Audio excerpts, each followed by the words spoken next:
नारायण नारायण। प्रिय भक्तों, मेरे YouTube चैनल हिंदू भक्ति में आपका स्वागत है। आज मैं आपको बृहस्पति देव की व्रत कथा सुनाने जा रहा हूं, जो इस प्रकार है। प्राचीन समय की बात है। भारतवर्ष में एक राजा राज्य करता था। वह बड़ा प्रतापी और दानी था। वह नित्य गरीबों और ब्राह्मणों की सेवा सहायता करता था। वह प्रतिदिन मंदिर में भगवान दर्शन करने जाता था, लेकिन ये बात उसकी रानी को अच्छी नहीं लगती थी। वह न ही पूजन करती थी और न ही दान करने में उसका मन लगता था। एक दिन राजा शिकार खेलने वन को गए हुए थे, तो रानी और दासी महल में अकेली थी। उसी समय बृहस्पति देव साधु भेष में राजा के महल में भिक्षा के लिए गए और भिक्षा मांगी, तो रानी ने भिक्षा देने से मन कर दिया। रानी ने कहा कि हे साधु महाराज, मैं तो दान पुण्य से तंग आ गई हूँ। इस कार्य के लिए मेरे पतिदेव ही बहुत है। अब आप ऐसी कृपा करें कि सारा धन नष्ट हो जाए तथा मैं आराम से रह सकूं। साधु ने कहा, देवी तुम तो बड़ी अजीब हो। धन और संतान से कौन दुखी होता है? इसकी तो सभी कामना करते हैं। पापी भी पुत्र और धन की इच्छा करते हैं। अगर तुम्हारे पास अधिक धन है तो भूखे मनुष्यों को भोजन कराओ, प्याव लगवाओ, ब्राह्मणों को दान दो, कुआं, तालाब, बावड़ी, बाग, बगीचे आदि का निर्माण कराओ, मंदिर, पाठशाला, धर्मशाला बनवाकर दान दो, निर्धनों की कुंवारी कन्याओं का विवाह कराओ, साथ ही यज्ञ आदि कर्म करो, अपने धन को शुभ कार्यों में खर्च करो। ऐसे करने से तुम्हारा नाम परलोक में सार्थक होगा एवं स्वर्ग की प्राप्ति होगी। लेकिन रानी पर उपदेश का कोई प्रभाव न पड़ा। वह बोली, महाराज मुझे ऐसे धन की आवश्यकता नहीं जिसको मैं अन्य लोगों को दान दूं, जिसको रखने और संभालने में ही मेरा सारा समय नष्ट हो जाए। अब आप ऐसी कृपा करें कि सारा धन नष्ट हो जाए तथा मैं आराम से रह सकूं। साधु ने उत्तर दिया, यदि तुम्हारी ऐसी इच्छा है तो जैसा मैं तुम्हें बताता हूँ तुम वैसा ही करना। बृहस्पतिवार को घर को गोबर से लीपना, अपने केशों को पीली मिट्टी से धोना। राजा से कहना वह बृहस्पतिवार को हजामत बनवाए, भोजन में मांस मदिरा खाना और कपड़ा धोबी के यहाँ धुलने डालना। ऐसा करने से 7 बृहस्पतिवार में ही आपका सारा धन नष्ट हो जाएगा। इतना कहकर वह साधु महाराज वहां से अंतर्धान हो गए। इसके बाद रानी ने वही किया जो साधु ने बताया था। 3 बृहस्पतिवार ही बीते थे कि उसका समस्त धन संपत्ति नष्ट हो गया और भोजन के लिए राजा रानी तरसने लगे। तब एक दिन राजा ने रानी से कहा कि तुम यहाँ पर रहो, मैं दूसरे देश में चाकरी के लिए चला जाऊं, क्योंकि यहाँ पर मुझे सभी मनुष्य जानते हैं, इसलिए कोई कार्य नहीं कर सकता। देश चोरी परदेश भीख बराबर है। ऐसा कहकर राजा परदेश चला गया। वहाँ जंगल को जाता और लकड़ी काट कर लाता और शहर में बेचता। इस तरह जीवन व्यतीत करने लगा।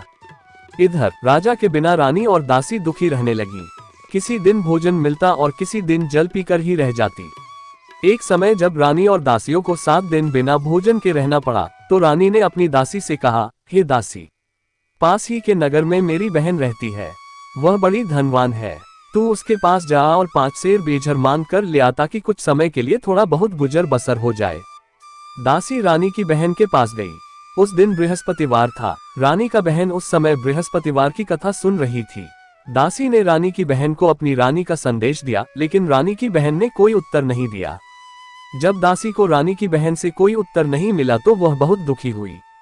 उसे क्रोध भी आया। दासी ने वापस आकर रानी को सारी बात बता दी। सुनकर रानी ने कहा कि हे दासी, इसमें उसका कोई दोष नहीं है। जब बुरे दिन आते हैं तब कोई सहारा नहीं, अच्छे बुरे का पता विपत्ति में ही लगता है। जो ईश्वर की इच्छा होगी वही होगा, ये सब हमारे भाग्य का दोष है। ये सब कहकर रानी ने अपने भाग्य को कोसा।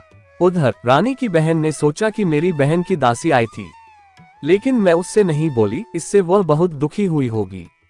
कथा सुनकर और पूजन समाप्त कर वह अपनी बहन के घर गई और कहने लगी, हे बहन, मैं बृहस्पतिवार का व्रत कर रही थी। तुम्हारी दासी गई, लेकिन जब तक कथा होती है तब तक न उठते हैं और न बोलते हैं, इसलिए मैं नहीं बोली। कहो दासी क्यों गई थी? रानी बोली, बहन, हमारे घर अनाज नहीं था। ऐसा कहते कहते रानी की आंखें भर आई। उसने दासियों समेत 7 दिन तक भूखा रहने की बात भी अपनी बहन को बता दी। इसीलिए मैंने दासी को तुम्हारे पास 5 सेर बेझर लेने के लिए भेजा था। रानी की बहन बोली, बहन देखो, बृहस्पति देव सबकी मनोकामना पूर्ण करते हैं। देखो, शायद तुम्हारे घर में अनाज रखा हो। पहले तो रानी को विश्वास नहीं हुआ, परंतु बहन के आग्रह करने पर उसने दासी को अंदर भेजा। दासी घर के अंदर गई तो वहां पर उसे एक घड़ा बेझर से भरा मिल गया। उसे बड़ी हैरानी हुई। उसने बाहर आकर रानी को बताया। दासी रानी से कहने लगी, हे रानी, जब हमको भोजन नहीं मिलता तो हम व्रत ही तो करते हैं, इसलिए क्यों न इनसे व्रत और कथा की विधि पूछ ली जाए, हम भी व्रत किया करेंगे। दासी के कहने पर रानी ने अपनी बहन से बृहस्पति व्रत के बारे में पूछा। उसकी बहन ने बताया, बृहस्पतिवार के व्रत में चने की दाल, गुड़ और मुनक्का से विष्णु भगवान का केले के वृक्ष की जड़ में पूजन करें तथा दीपक जलाएं और कथा सुने। उस दिन एक ही समय भोजन करें। भोजन में पीले खाद्य पदार्थ का सेवन जरूर करें। इससे गुरु भगवान प्रसन्न होते हैं, अन्न, पुत्र और धन का वरदान देते हैं, साथ ही सभी मनोकामनाएं पूर्ण करते हैं। व्रत और पूजन की विधि बताकर रानी की बहन अपने घर लौट आए। रानी और दासी दोनों ने निश्चय किया कि बृहस्पति देव भगवान का पूजन जरूर करेंगे। 7 रोज बाद जब बृहस्पतिवार आया तो उन्होंने व्रत रखा। घुड़साल में जाकर चना और गुड़ बीन लाई तथा उसकी दाल से केले की जड़ तथा विष्णु भगवान का पूजन किया। अब पीला भोजन कहाँ से आए? दोनों बड़ी दुखी हुई, परंतु उन्होंने व्रत किया था इसलिए बृहस्पति देव भगवान प्रसन्न थे। एक साधारण व्यक्ति के रूप में वे 2 थालों में पीला भोजन लेकर आए और दासी को देकर बोले, हे दासी, ये भोजन तुम्हारे और तुम्हारी रानी के लिए है, इसे तुम दोनों ग्रहण करना। दासी भोजन पाकर बहुत प्रसन्न हुई। उसने रानी से कहा, चलो रानी जी भोजन कर लो, परंतु रानी को भोजन आने के बारे में कुछ भी नहीं पता था, इसलिए उसने कहा कि जा तू ही भोजन कर, क्योंकि तू व्यर्थ में हमारी हंसी उड़ाती है। तब दासी ने कहा, एक व्यक्ति भोजन दे गया है। तब रानी ने कहा, वह व्यक्ति तेरे लिए ही भोजन दे गया है, तू ही भोजन कर। तब दासी ने कहा, वह व्यक्ति हम दोनों के लिए 2 थालों में सुंदर पीला भोजन दे गया है, इसलिए मैं और आप दोनों ही साथ साथ भोजन करेंगे। ये सुनकर रानी बहुत प्रसन्न हुई और दोनों ने गुरु भगवान को नमस्कार कर भोजन किया। उसके बाद से वे प्रत्येक बृहस्पतिवार को गुरु भगवान का व्रत और पूजन करने लगी। बृहस्पति भगवान की कृपा से उनके पास धन हो गया, लेकिन रानी फिर पहले की तरह आलस्य करने लगी। तब दासी बोली, देखो रानी, तुम पहले भी इस प्रकार आलस्य करती थी, तुम्हें धन के रखने में कष्ट होता था, इस कारण सभी धन नष्ट हो गया। अब गुरु भगवान की कृपा से धन मिला है तो फिर तुम्हें आलस्य होता है। बड़ी मुसीबतों के बाद हमने ये धन पाया है, इसलिए हमें दान पुण्य करना चाहिए।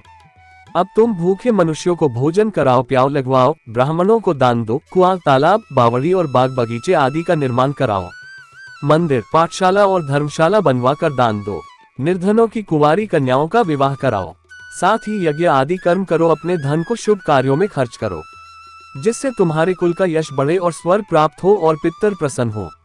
दासी की बात मानकर रानी शुभ कर्म करने लगी। उसका यश फैलने लगा। एक दिन रानी और दासी आपस में विचार करने लगी कि न जाने राजा किस दशा में होंगे, उनकी कोई खोज खबर भी नहीं है। उन्होंने श्रद्धापूर्वक बृहस्पति भगवान से प्रार्थना की कि राजा जहां कहीं भी हो, शीघ्र वापस आ जाएं। उसी रात्रि को बृहस्पति देव ने राजा को स्वप्न में कहा कि हे राजा उठ, तेरी रानी तुझको याद करती है, अपने देश को लौट जा। राजा प्रातः काल उठा और जंगल से लकड़ी काटने के लिए जंगल की ओर चल पड़ा। जंगल से गुजरते हुए विचार करने लगा कि रानी की गलती से उसे कितने दुख भोगने पड़े। राजपाट छोड़कर जंगल में आकर रहना पड़ा, जंगल से लकड़ी काटकर शहर में बेचकर गुजारा करना पड़ा और अपनी दशा को याद करके व्याकुल होने लगा। उसी समय राजा के पास बृहस्पति देव साधु के वेश में आकर बोले, हे लकड़हारे, तुम इस सुनसान जंगल में किस चिंता में बैठे हो, मुझे बतलाओ। ये सुन राजा के नेत्रों में जल भर आया। साधु की वंदना कर राजा ने अपनी संपूर्ण कहानी सुना दी। महात्मा दयालु होते हैं। वे राजा से बोले, हे राजा, तुम्हारी पत्नी ने बृहस्पति देव के प्रति अपराध किया था, जिसके कारण तुम्हारी ये दशा हुई। अब तुम चिंता मत करो, भगवान तुम्हें पहले से अधिक धन देंगे। देखो, तुम्हारी पत्नी ने बृहस्पतिवार का व्रत शुरू कर दिया है। अब तुम भी बृहस्पतिवार के व्रत में चने की दाल, गुड़ और मुनक्का से विष्णु भगवान का केले के वृक्ष की जड़ में पूजन करो तथा दीपक जलाकर कथा सुनो। उस दिन एक ही समय भोजन करना, लेकिन भोजन में पीले खाद्य पदार्थ का सेवन जरूर करना। भगवान तुम्हारी सब कामनाओं को पूर्ण करेंगे। साधु की बात सुनकर राजा बोला, हे प्रभु, लकड़ी बेचकर तो इतना पैसा भाई नहीं बचता जिससे भोजन के उपरांत कुछ बचा सकूं। मैंने रात्रि में अपनी रानी को व्याकुल देखा है। मेरे पास कोई साधन नहीं जिससे उसका समाचार जान सकूं। फिर मैं कौन सी कहानी कहूं, ये भी मुझको मालूम नहीं है। साधु ने कहा, हे राजा, मन में बृहस्पति भगवान के पूजन व्रत का निश्चय करो, वे स्वयं तुम्हारे लिए कोई राह बना देंगे। बृहस्पतिवार के दिन तुम रोजाना की तरह लकड़ियां लेकर शहर में जाना। तुम्हें रोज से 2 गुना धन मिलेगा, जिससे तुम भली भांति भोजन कर लोगे तथा बृहस्पति देव की पूजा का सामान भी आ जाएगा। जो तुमने बृहस्पतिवार की कहानी के बारे में पूछा है वह इस प्रकार है। प्राचीन काल में एक बहुत ही निर्धन ब्राह्मण था। उसके कोई संतान न थी। वह नित्य पूजा पाठ करता, उसकी स्त्री न स्नान करती और न किसी देवता का पूजन करती। इस कारण ब्राह्मण देवता बहुत दुखी रहते थे। भगवान की कृपा से ब्राह्मण के यहाँ एक कन्या उत्पन्न हुई। कन्या बड़ी होने लगी। प्रातः स्नान करके वह भगवान विष्णु का जप करती। बृहस्पतिवार का व्रत भी करने लगी। पूजा पाठ समाप्त कर पाठशाला जाती तो अपनी मुट्ठी में जौ भर के ले जाती और पाठशाला के मार्ग में डालती जाती। लौटते समय वही जौ स्वर्ण के हो जाते तो उनको बीन कर घर ले आती। एक दिन वह बालिका सूप में उन सोने के जौ को फटक कर साफ कर रही थी कि तभी उसकी माँ ने देख लिया और कहा कि हे बेटी, सोने के जौ को फटकने के लिए सोने का सूप भी तो होना चाहिए। दूसरे दिन गुरुवार था। कन्या ने व्रत रखा और बृहस्पति देव से सोने का सूप देने की प्रार्थना की। बृहस्पति देव ने उसकी प्रार्थना स्वीकार कर ली। रोजाना की तरह वह कन्या जौ फैलाती हुई पाठशाला चली गई। पाठशाला से लौटकर जब वह जौ बीन रही थी तो बृहस्पति देव की कृपा से उसे सोने का सूप मिला। उसे वह घर ले आए और उससे जौ साफ करने लगी, परंतु उसकी माँ का वही ढंग रहा। एक दिन की बात है, कन्या सोने के सूप में जब जौ साफ कर रही थी, उस समय उस नगर का राजकुमार वहां से निकला। कन्या के रूप और कार्य को देखकर वह उस पर मोहित हो गया। राजमहल आकर वह भोजन तथा जल त्याग कर उदास होकर लेट गया। राजा को जब राजकुमार दघारा अन्न जल त्यागने का समाचार ज्ञात हुआ तो अपने मंत्रियों के साथ वह अपने पुत्र के पास गया और कारण पूछा। राजकुमार ने राजा को उस लड़की के घर का पता भी बता दिया। मंत्री उस लड़की के घर गया। मंत्री ने ब्राह्मण के समक्ष राजा की ओर से निवेदन किया। कुछ ही दिन बाद ब्राह्मण की कन्या का विवाह राजकुमार के साथ संपन्न हो गया। कन्या के घर से जाते ही ब्राह्मण के घर में पहले की भांति गरीबी का निवास हो गया। एक दिन दुखी होकर ब्राह्मण अपनी पुत्री से मिलने गए। बेटी ने पिता की अवस्था को देखा और अपनी माँ का हाल पूछा। ब्राह्मण ने सभी हाल कह सुनाया। कन्या ने बहुत सा धन देकर अपने पिता को विदा कर दिया, लेकिन कुछ दिन बाद फिर वही हाल हो गया। ब्राह्मण फिर अपनी कन्या के यहाँ गया और सभी हाल कहा तो पुत्री बोली, हे पिताजी, आप माताजी को यहाँ लिवा लाओ, मैं उन्हें वह विधि बता दूंगी जिससे गरीबी दूर हो जाए। ब्राह्मण देवता अपनी स्त्री को साथ लेकर अपनी पुत्री के पास राजमहल पहुंचे तो पुत्री अपनी माँ को समझाने लगी, हे माँ, तुम प्रातःकाल स्नानादि करके विष्णु भगवान का पूजन करो तो सब दरिद्रता दूर हो जाएगी। परंतु उसकी माँ ने उसकी एक भी बात नहीं मानी। वह प्रातःकाल उठकर अपनी पुत्री की बच्ची झूठन को खा लेती थी। एक दिन उसकी पुत्री को बहुत गुस्सा आया। उसने अपनी माँ को एक कोठरी में बंद कर दिया। प्रातः उसे स्नान आदि करा के पूजा पाठ करवाया तो उसकी माँ की बुद्धि ठीक हो गई। इसके बाद वह नियम से पूजा पाठ करने लगी और प्रत्येक बृहस्पतिवार को व्रत करने लगी। इस व्रत के प्रभाव से मृत्यु के बाद वह स्वर्ग को गई। वह ब्राह्मण भी सुखपूर्वक इस लोक का सुख भोग कर स्वर्ग को प्राप्त हुआ। इस तरह कहानी कहकर साधु बने देवता वहां से लोप हो गए। धीरे धीरे समय व्यतीत होने पर फिर बृहस्पतिवार का दिन आया। राजा जंगल से लकड़ी काटकर शहर में बेचने गया। उसे उस दिन और दिनों से अधिक धन मिला। राजा ने चना गुड़ आदि लाकर बृहस्पतिवार का व्रत किया। उस दिन से उसके सभी क्लेश दूर हुए। परंतु जब अगले गुरुवार का दिन आया तो वह बृहस्पतिवार का व्रत करना भूल गया। इस कारण बृहस्पति भगवान नाराज हो गए। उस दिन उस नगर के राजा ने विशाल यज्ञ का आयोजन किया था तथा अपने समस्त राज्य में घोषणा करवा दी कि सभी मेरे यहाँ भोजन करने आवे, किसी के घर चूल्हा न जले। इस आज्ञा को जो न मानेगा उसको फांसी दे दी जाएगी। राजा की आज्ञानुसार राज्य के सभी वासी राजा के भोज में सम्मिलित हुए, लेकिन लकड़हारा कुछ देर से पहुंचा, इसलिए राजा उसको अपने साथ महल में ले गए। जब राजा लकड़हारे को भोजन करा रहे थे तो रानी की दृष्टि उस खूंटी पर पड़ी जिस पर उसका हार लटका हुआ था। उसे हार खूंटी पर लटका दिखाई नहीं दिया। रानी को निश्चय हो गया कि मेरा हार इस लकड़हारे ने चुरा लिया है। उसी समय सैनिक बुलवाकर उसको जेल में डलवा दिया। लकड़हारा जेल में विचार करने लगा कि न जाने कौन से पूर्वजन्म के कर्म से मुझे ये दुख प्राप्त हुआ है, और जंगल में मिले साधु को याद करने लगा। तत्काल बृहस्पति देव साधु के रूप में प्रकट हो गए और कहने लगे, अरे मूर्ख, तूने बृहस्पति देवता की कथा नहीं की, उसी कारण तुझे ये दुख प्राप्त हुआ है। अब चिंता मत कर, बृहस्पतिवार के दिन जेल खाने के दरवाजे पर तुझे 4 पैसे पड़े मिलेंगे, उनसे तू बृहस्पतिवार की पूजा करना तो तेरे सभी कष्ट दूर हो जाएंगे। अगले बृहस्पतिवार उसे जेल के दघार पर 4 पैसे मिले। राजा ने पूजा का सामान मंगवाकर कथा कही और प्रसाद बांटा। उसी रात्रि में बृहस्पति देव ने उस नगर के राजा को स्वप्न में कहा, हे राजा, तूने जिसे जेल में बंद किया है उसे कल छोड़ देना, वह निर्दोष है। राजा प्रातःकाल उठा और खूंटी पर हार टंगा देखकर लकड़हारे को बुलाकर क्षमा मांगी तथा राजा के योग्य सुंदर वस्त्र आभूषण भेंटकर उसे विदा किया। गुरुदेव की आज्ञानुसार राजा अपने नगर को चल दिया। राजा जब नगर के निकट पहुंचा तो उसे बड़ा ही आश्चर्य हुआ। नगर में पहले से अधिक बाग, तालाब और कुएं तथा बहुत सी धर्मशालाएं, मंदिर आदि बने हुए थे। राजा ने पूछा कि यह किसका बाग और धर्मशाला है। तब नगर के सब लोग कहने लगे कि यह सब रानी और दासी द्वारा बनवाए गए हैं। राजा को आश्चर्य हुआ और गुस्सा भी आया कि उसकी अनुपस्थिति में रानी के पास धन कहां से आया होगा। जब रानी ने ये खबर सुनी कि राजा आ रहे हैं तो उसने अपनी दासी से कहा, हे दासी, देख राजा हमको कितनी बुरी हालत में छोड़ गए थे। वह हमारी ऐसी हालत देखकर लौट न जाए, इसलिए तू दरवाजे पर खड़ी हो जा। रानी की आज्ञानुसार दासी दरवाजे पर खड़ी हो गई और जब राजा आए तो उन्हें अपने साथ महल में लिवा लाए। तब राजा ने क्रोध करके अपनी तलवार निकाली और पूछने लगा, बताओ ये धन तुम्हें कैसे प्राप्त हुआ है। तब रानी ने सारी कथा कह सुनाई। राजा ने निश्चय किया कि मैं रोजाना दिन में 3 बार कहानी कहा करूंगा और रोज व्रत किया करूंगा। अब हर समय राजा के दुपट्टे में चने की दाल बंधी रहती तथा दिन में 3 बार कथा कहता। एक रोज राजा ने विचार किया कि चलो अपनी बहन के यहाँ हो आऊं। इस तरह का निश्चय कर राजा घोड़े पर सवार हो अपनी बहन के यहाँ चल दिया। मार्ग में उसने देखा कि कुछ आदमी एक मुर्दे को लिए जा रहे हैं। उन्हें रोककर राजा कहने लगा, अरे भाइयों, मेरी बृहस्पतिवार की कथा सुन लो। वे बोले, लो हमारा तो आदमी मर गया है, इसको अपनी कथा की पड़ी है। परंतु कुछ आदमी बोले, अच्छा कहो, हम तुम्हारी कथा भी सुनेंगे। राजा ने दाल निकाली और कथा कहनी शुरू कर दी।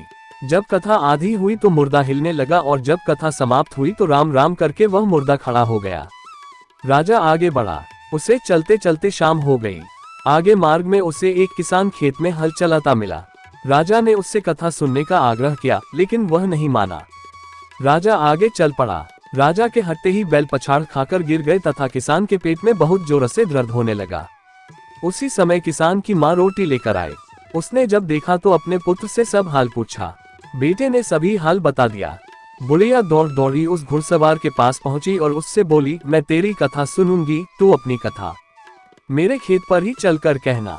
राजा ने लौटकर बुढ़िया के खेत पर जाकर कथा कही, जिसके सुनते ही बैल खड़े हो गए तथा किसान के पेट का दर्द भी बंद हो गया। राजा अपनी बहन के घर पहुंच गया। बहन ने भाई की खूब मेहमानी की। दूसरे रोज प्रातःकाल राजा जागा तो वह देखने लगा कि सब लोग भोजन कर रहे हैं। राजा ने अपनी बहन से जब पूछा, ऐसा कोई मनुष्य है जिसने भोजन नहीं किया हो, जो मेरी बृहस्पतिवार की कथा सुन ले। बहन बोली, हे भैया, ये देश ऐसा ही है, यहाँ लोग पहले भोजन करते हैं, बाद में कोई अन्य काम करते हैं। फिर वह एक कुम्हार के घर गई, जिसका लड़का बीमार था। उसे मालूम हुआ कि उसके यहाँ 3 दिन से किसी ने भोजन नहीं किया है। रानी ने अपने भाई की कथा सुनने के लिए कुम्हार से कहा। वह तैयार हो गया। राजा ने जाकर बृहस्पतिवार की कथा कही, जिसको सुनकर उसका लड़का ठीक हो गया। अब तो राजा को प्रशंसा होने लगी। एक दिन राजा ने अपनी बहन से कहा, हे बहन, मैं अब अपने घर जाऊंगा, तुम भी तैयार हो जाओ। राजा की बहन ने अपनी सास से अपने भाई के साथ जाने की आज्ञा मांगी। सास बोली, हाँ चली जा, मगर अपने लड़कों को मत ले जाना, क्योंकि तेरे भाई के कोई संतान नहीं होती है। बहन ने अपने भाई से कहा, हे भैया, मैं तो चलूंगी मगर कोई बालक नहीं जाएगा। अपनी बहन को भी छोड़कर दुखी मन से राजा अपने नगर को लौट आया। राजा ने अपनी रानी से सारी कथा बताई और बिना भोजन किए वह शैया पर लेट गया। रानी बोली, हे प्रभु, बृहस्पतिदेव ने हमें सब कुछ दिया है, वे हमें संतान अवश्य देंगे। उसी रात बृहस्पतिदेव ने राजा को स्वप्न में कहा, हे राजा, उठ, सभी सोच त्याग दे, तेरी रानी गर्भवती है। राजा को ये जानकर बड़ी खुशी हुई। 9वें महीने रानी के गर्भ से एक सुंदर पुत्र पैदा हुआ। तब राजा बोला, हे रानी, स्त्री बिना भोजन के रह सकती है, परंतु बिना कहे नहीं रह सकती। जब मेरी बहन आए तो तुम उससे कुछ मत कहना। रानी ने हाँ कर दी। जब राजा की बहन ने ये शुभ समाचार सुना तो वह बहुत खुश हुई तथा बधाई लेकर अपने भाई के यहाँ आए। रानी ने तब उससे आने का उलाहना दिया। जब भाई अपने साथ ला रहे थे तब टाल गई। उनके साथ न आए और आज अपने आप ही भागी भागी बिना बुलाए आ गई। तो राजा की बहन बोली, भाई, मैं इस प्रकार न कहती तो तुम्हारे घर औलाद कैसे होती। बृहस्पतिदेव सभी कामनाएं पूर्ण करते हैं। जो सद्भावना पूर्वक बृहस्पतिवार का व्रत करता है एवं कथा पढ़ता है अथवा सुनता है और दूसरों को सुनाता है, बृहस्पतिदेव उसकी सभी मनोकामनाएं पूर्ण करते हैं, उनकी सदैव रक्षा करते हैं। जो संसार में सद्भावना से गुरुदेव का पूजन एवं व्रत सच्चे हृदय से करते हैं, उनकी सभी मनोकामनाएं वैसे ही पूर्ण होती है जैसी सच्ची भावना से रानी और राजा ने बृहस्पतिदेव की कथा का गुणगान किया तो उनकी सभी इच्छाएं बृहस्पतिदेव जी ने पूर्ण की। अनजाने में भी बृहस्पति देव की उपेक्षा न करें। ऐसा करने से सुख शांति नष्ट हो जाती है। इसलिए सबको कथा सुनने के बाद प्रसाद लेकर जाना चाहिए, नहीं तो भगवान का निरादर होता है। हमें उम्मीद है बृहस्पति देव की ये व्रत कथा आपको पसंद आई होगी। अगर आपको ये कथा आई है तो इसे लाइक और शेयर जरूर करें। ऐसे ही व्रत कथा पढ़ने के लिए जुड़े रहें मेरे YouTube चैनल हिंदू भक्ति के साथ।